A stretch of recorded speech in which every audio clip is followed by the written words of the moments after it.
Today we have a 2006 Honda CR-V. We're replacing the front struts.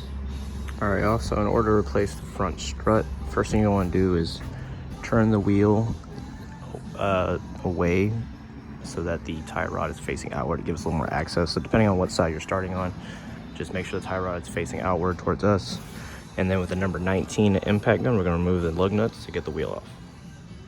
Now with the wheel removed, we're going to come to the front side here. And with a number 10, we're going to move this bolt here to remove the speed sensor. And then number 12, remove this bolt here in order to remove the brake line from the strut. After that, get a pair of pliers and remove this cotter pin. Now after removing that 10 and 12, just push them to the side. And after removing that cotter pin, use a number 17 to remove this bolt, or nut, sorry. And then separate the tie rod from the strut here. So after removing that 17mm nut and separating the tie rod from the strut here, as you can see, I used the hammer to just shock it until it came out. Now with a 22mm wrench on the nuts here and a 19mm socket on this end, we're going to remove these two bolts. Now with those two bolts and removed from the strut at the bottom here, we're going to go back up top and remove the 3 nuts holding it up top. So we're now back on top. All we have left to remove the strut is these 3 nuts here. Now, if this strut has never been replaced, these will be 14mm.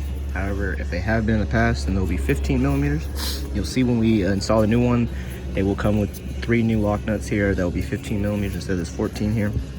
So with the 14mm socket, we're going to remove these 3 nuts, which will cause the strut to drop down. Just keep your hand to support at the bottom, just pull it right out. Alright, also we've slipped out our old strut there, as you can see. We have our new one here. So we're just going to slide this one back in and just thread the 3 nuts on top, not tightening them down just yet. We're just going to let them kind of hang so we have a little more leeway in moving it around to put it in down here. So let's go ahead and slide this in and just thread the nuts on top. So with our nuts threaded on top, we're still kind of loose so we can move it around a little bit. We're going to go ahead and throw our 2 bolts down here back in. And once we do that, we can pretty much put the tie rod back on, all this back on. So let's get this on first, and then we'll do the tie rod. Alright, also I've retightened those 21mm nuts and 19mm bolt down here, those 2. I also went ahead and put that 17mm nut back on top of the tie, or on the tie rod here, and the cotter pin back in place. So pretty much down here we're almost done. Just need to put these brackets back on, that 10mm there, that 12mm here, like so.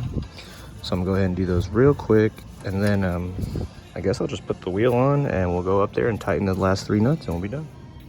So I have everything reinstalled down here, the tie rod, 2 bolts to the strut, and then the 2 bolts to the speed sensor and the brake line here. So now we'll just finish up by, these are 15mm because we have a new strut in here, a little aftermarket one. So we're gonna tighten these 15mm nuts back down evenly, throw our wheel on, and we'll be done. So thanks for watching, y'all. Please like and subscribe. More videos to come.